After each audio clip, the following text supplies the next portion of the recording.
Hello, my name is Brian Penny, and this is my video about what happened to the writing business. I've been a writer for 15 years now, since 2011. I've been a full-time writer as my one and only job. And this year in 2026 is not the first time that I've had to try to consider other ways of making money, but it's definitely the worst time that this has happened. Um, since about 2024, I'd say the writing business has been completely toppled by large language models like Claude and ChatGPT, and it's seeped into every little aspect of it. So I'm trying to kind of outline a lot of that stuff for you so you understand my perspective as a career writer and ghostwriter, journalist, freelancer, uh, what has kind of happened to the industry as I've seen it. The first thing is you've got writers' marketplaces. If you want to become a writer, there are a lot of different marketplaces that you could start off at. There's the big freelance marketplaces are Fiverr and Upwork that everybody knows about. And those two have not just writing, but all sorts of different freelance, anything that you can think of, any task that you can think of. And then you have writer-specific ones like scripted, WriterAccess, crowd content, things like that.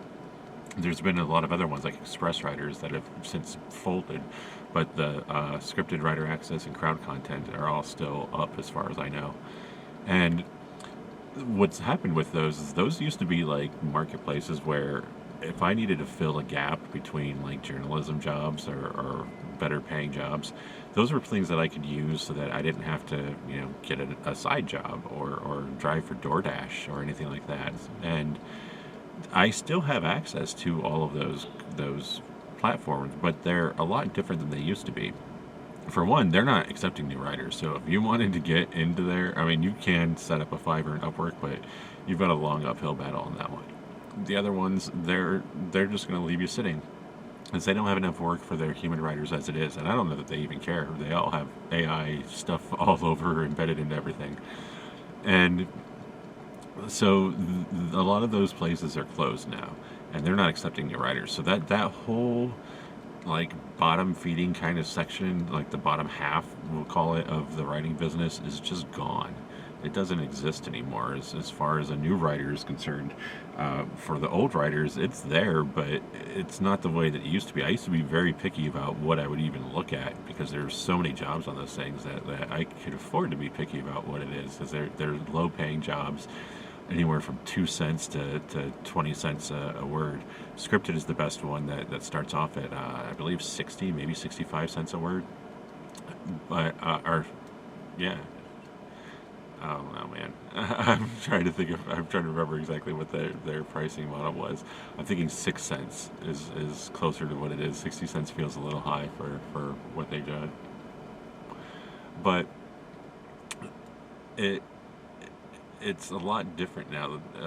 There's not as much writing work there. There's not as many jobs. There's not as wide variety of job selection. Like you just go on there. If you're lucky, there's even one job, maybe two or three, and they are what they are. You don't go through anymore and look like, well, I'll search these 1,000 and figure out which ones are specifically in finance or in outdoors or video games or something that you're interested in. That whole era of writing, that was the 2010s of writing. The 2020s were nothing like that. That whole era is dead.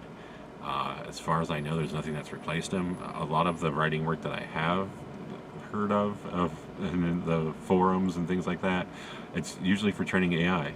It's for like Mercor and Aligner with 2 R's and these weird names of these companies that are basically asking for writers to go through and train AI systems. And a lot of what the stuff that comes to those writers' marketplaces is the same thing. Agencies as well. That's a whole other side of the marketplace, is that if you wanted to write, you could always get picked up by an agency, and then you just write whatever the agency wants. My last job, I depended mostly on agencies. My last job with an agency was ended in January, and that was because basically I was working for this cannabis writing marketing agency, which was a really cool job. The problem is they didn't treat freelancers good at all. In fact, they bragged to me openly, just outwardly telling me that freelancers are the last people they pay. And this was like while I was like, they started off at net 30 is what they were supposed to be paying every 30 days. But they were falling back to net 90 at the time, that the second time where I finally just said screw it and I cut them off, because they were telling me that they don't pay their freelancers. And there was just no self-awareness in that. It was great that they had a lot of work, but so much work that I had to put into to just get paid that it wasn't worth it anymore. But that was still better than the job I had before that. The agency I was working before that, Influence & Co., they got bought by another company. I can't remember what they're called now anymore, but they folded into another company, and I'd been with them from the beginning. They were one of my steadiest clients from like 2012 up until like 2024, give or take, 2023, somewhere in that range.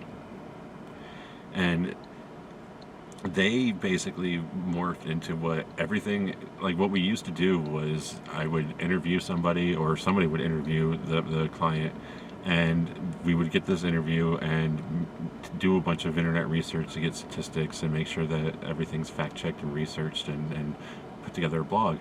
And now those interviews basically are getting replaced by AI, because the clients, they just don't see the value in what they're saying, and they would prefer to just use AI and then give us that information, which makes it really hard, because the whole point of writing high quality professional content is that you're trying to find something that's not already online. And by definition, ChatGPT and Claude and all these tools are trained by stuff that's already online. So all they're doing is giving you the median of what is already online. And that's it immediately degrades the quality of the work that we do. And so, a job that I've had for over a decade, I had to get rid of that client because everything was coming through as just this watered down AI slop. And so you can still get work with agencies, but the work with agencies has definitely changed. But they're probably easier to get right now than getting a marketplace job. Both. I've managed to fail to get a job at either one of them. Both of them have basically been ignoring me since January. It's May right now, so I've been out of work for 4 months now at this point.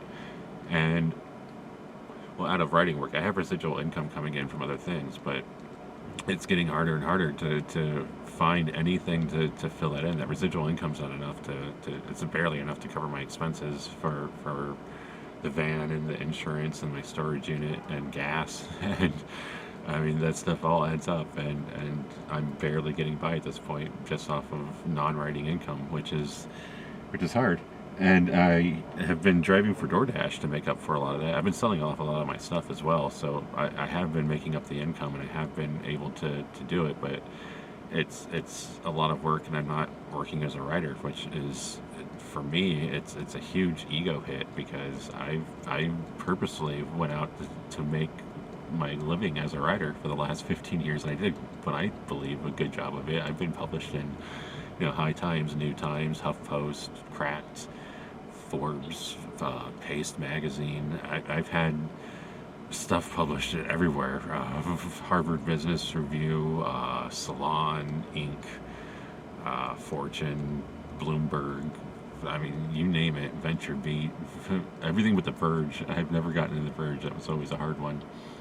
But I've run the gamut from all these publications, and I still do a lot of that stuff, but I don't get paid for that stuff. That stuff is me following passion projects, and like the most recently, I spent November and December working on getting these illicit links off of government websites, which was a whole thing. And I worked with the LA Times, NPR, 404 Media, a bunch of other local journalists around the country actually on that one. But I didn't get paid for any of that, unfortunately. That is something that I do because I love journalism. I love the game, but I still, I have to pay my bills. I can't live off that. I can't do that for the rest of my life. Doing that actually kind of led to a sequence of events where I ended up in the psych ward. I've been declared seriously mentally ill, and I'm on a court order treatment. So now I'm going through a year-long process of suing those companies because I didn't get paid for any of that stuff, and it did do quite a number on my life. I'm smoking a cigarette because I still smoke cigarettes, man. I never got into vaping. I tried to as hard as I could, but there's something about like lighting something on fire and watching it burn in front of your face, that the destruction of it, that is just so much better than searching for batteries and getting the fruit flavors. It's not the same for me. It doesn't relieve the stress like a cigarette. So publications have changed a lot as well. Getting into publications, getting guest posts, getting columns, and those kind of things, that's what really builds your career and what can get you a lot of residual income that I'm blessed to have. But at the same time, it's harder and harder. Like, I've been in all those publications, but getting in them again is a challenge every single time. And so that's now three things from three writing avenues that AI has basically changed and made so much harder. All of these were already difficult enough because there are so many people that want to be writers in this world. There's so many people that want to be heard, and it's hard enough as it is. But having AI on top of that has just decimated that entire industry. Whether it's ghostwriting or doing thought leadership, editorials, or opinion pieces, anything like that, AI has definitely made it much more difficult. And on top of that, there's a lot of added expenses. When I was working at agencies and working in these marketplaces, I needed to actually pay to get an AI detector, because part of the requirements that a lot of these agencies have and a lot of these clients have is that you pass an AI detector. And I can't guarantee that I pass an AI detector unless I have an AI detector that I can use and know that I'm using the same one they are, so that I know roughly what they're looking at. And that's a whole other can of worms, because I don't pay for any AI services because I don't need them, but at the same time, I do have to pay for the AI detectors, which is paying for an AI service, because I do need them, because I need to prove that I'm not using any other AI services, which is like a whole catch-22 that we've all kind of been thrown into in this writing world. So that witch hunt for AI work has definitely affected human writers, because now we have that at expense. On top of that, all of these large language models got sued by all the publications, like from news outlets to book publishers, all these kind of things. And so a lot of these websites are now closing everything off. They're cutting out the Internet Archive, cutting off any way of being able to freely view this stuff. So that's an even more added expense, because like I said before, if we're doing our job right, whether you're doing research as a journalist or a ghostwriter, what you're doing is going online and doing a bunch of research. And when all that stuff, if you have to pay for it because there's a paywall up there, that adds to the expense. While the rates are going down for everything, the expenses are going up. And that inevitably has made it, when I can get a writing job, the last few writing jobs I've had, they've been not as fruitful as they normally would be, and I can't depend on them the way that I used to, because the overhead is getting way more expensive than it used to be, and people are trying to pay a lot less while also giving you more AI slop. But if it's not the clients giving you AI slop to deal with, to have to try to rewrite to make it past one of these AI detectors, then on top of that, you've got other people that are just putting AI slop everywhere. There's all these fake AI people that are all over the place, fake AI publications, fake AI everything all over the internet at this point.